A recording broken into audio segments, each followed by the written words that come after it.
Hello everyone, welcome aboard to my channel Life of V3. So ఈరోజైతే మనం tasty and super recipe within 5 మినిట్స్లో అయిపోయే bread halwa ఎలా తయారు చేసుకోవచ్చో మీకు చెప్తాను. దానికి ముందుగా మనం మిల్క్ బ్రెడ్స్ తీసుకోవాలి. మిల్క్ బ్రెడ్ అయితే టేస్ట్ బాగుంటుంది అండ్ దట్టు కొంచెం డ్రై బ్రెడ్స్ అయితే బెటర్ అండి. బికాజ్ డ్రై బ్రెడ్స్ అయితే ఎక్కువ ఆయిల్ కానీ ఎక్కువ నెయ్యి కానీ పీల్చవన్నమాట. సో ఇలా తీసుకున్న బ్రెడ్స్ని ఇలా సైడ్స్ కట్ చేసేసేసి మనం పీసెస్ కింద చేసుకోవాలి. సైడ్స్ ఎందుకు తీసేస్తాము అంటే అవి గట్టిగా ఉంటాయి, నానవు కాబట్టి. అండ్ డ్రై బ్రెడ్స్ అంటే ఏం లేదండి, ముందు రోజు తీసుకునే బ్రెడ్స్ అనమాట. సో తర్వాత మనం ఇలా పాన్ పెట్టుకుని 1 టేబుల్ స్పూన్ నెయ్యి వేసుకుని దీనిలో మనం డ్రై ఫ్రూట్స్ వేయించుకోవాలి. మనకి ఇష్టమైతే బాదామ్స్ కూడా వేయించవచ్చండి. నేనైతే ఇక్కడ జీడిపప్పు కిస్మిస్ వేయించాను.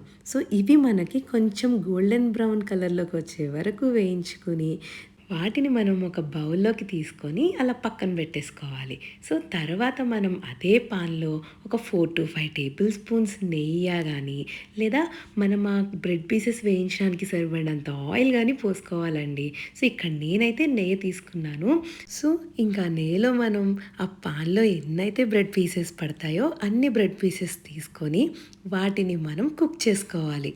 ఈ బ్రెడ్ పీసెస్ని మనం తిప్పుతూ ఉండాలండి. ఎందుకు అంటే బ్రెడ్స్ కదా వెంటనే కలర్ చేంజ్ అయిపోతాయి.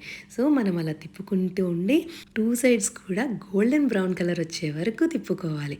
అలా మనం తీసుకున్న అన్ని బ్రెడ్ పీసెస్ని గోల్డెన్ బ్రౌన్ కలర్ వచ్చే వరకు వేయించుకోవాలి.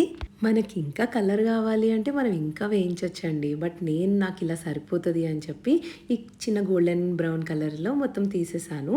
అలా మొత్తం అన్నీ వేయించుకొని పక్కకు తీసేసుకుని మనం అదే పాన్లో 250 ml వాటర్ పోసుకోవాలి. సో ఆ 250 ml వాటర్లో 150 grams షుగర్ వేసుకోవాలి. ఇది మనకి తీగ పాకంలో వస్తుంది అనిపించుకున్నప్పుడు మనం వేయించుకున్న బ్రెడ్ పీసెస్ ఉన్నాయి కదా, ఆ బ్రెడ్ పీసెస్ అన్నిటినీ ఈ పాకంలో వేసుకోవాలి. సో ఇలా వేసుకుని మంచిగా ఇలా మ్యాష్ చేసుకోవాలి బ్రెడ్ పీసెస్ అన్నీ. అంటే ఆ పాకంలో నానేలా అలా మనం మ్యాష్ చేసుకుంటూ ఉండాలన్నమాట.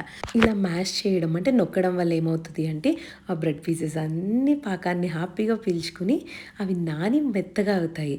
సో నెక్స్ట్ ఇలా 3 టేబుల్ స్పూన్స్ ఆఫ్ మిల్క్ పోసుకొని కొంచెం సాఫ్రాన్ రెడ్ కలర్ యాడ్ చేసుకున్నాము అంటే సేమ్ అంటే మనకి మ్యారేజెస్లో బ్రెడ్ హల్వా ఎలా అయితే ఉంటుందో అదే కలర్లో కనిపిస్తుందండి. అండ్ నెక్స్ట్ మంచి ఫ్లేవర్ కోసం ఇలా 4-5 యాలకులు దంచి వేసుకొని తర్వాత మళ్ళీ ఒకసారి బాగా కలుపుకోవాలి. మనం తీసుకున్న ఆ పాలు, సాఫ్రాన్ కలర్, యాలకులు ఏవైతే ఉన్నాయో అవి బాగా పట్టేలా మనం కలుపుకొని ఫైనల్గా మనం వీటిలో మనం వేయించి పెట్టుకున్న జీడిపప్పు కిస్మిస్ వేసి మంచిగా కలుపుకొని ఇంకా దాన్ని ఫైనల్గా మనం ఒక బౌల్లోకి తీసేసుకోవాలి. సో టేస్టీ బ్రెడ్ హల్వా అయితే రెడీ అయిపోయింది. సో ఈ రెసిపీ మీకు ఎలా అనిపించింది? సో నచ్చితే ప్లీజ్ లైక్ చేసి కామెంట్ చేయండి. అండ్ మరికొన్ని టేస్టీ రెసిపీస్ కోసం నా ఛానల్ని సబ్స్క్రైబ్ చేయండి. Thank you.